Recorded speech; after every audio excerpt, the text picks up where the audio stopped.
Ang intense ng mga kaganapan ngayon sa abot kamay na pangarap sapagkat hindi magtatagumpay ang masamang pinaplano ni Moira.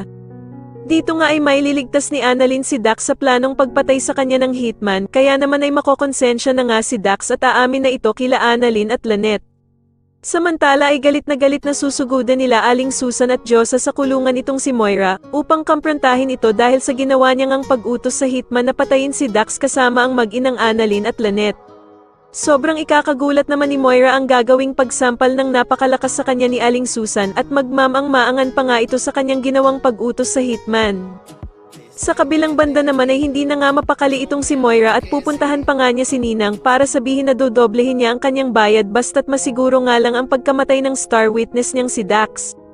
Dito nga ay magkakaharap na sila Dax at ang hitman ni Ninang kaya naman ay gagawin niyang panangga si Annalyn at kakalagkarin niya nga ito palayo. Subalit hindi naman makakapayag ang hitman na makalayo itong si Dax kaya naman ay agad niya nga itong babarilin sa kanyang paa.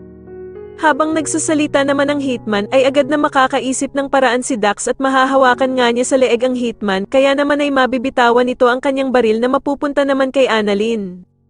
Agad namang pupulutin ni Annalyn ang baril ng hitman at itututok nga ito sa kanila, subalit kabadong kabado nga ito dahil sa hindi naman siya sanay na hawakan ang baril na ito. Kaya naman ay sisigawan siya ni Dax na kailangan niya nga daw tapusin ng gunman dahil kapag hindi niya nga daw ito binaril, ay siya ang tatapusin ng hitman na siguradong ikakalaya ni Moira sa kulungan.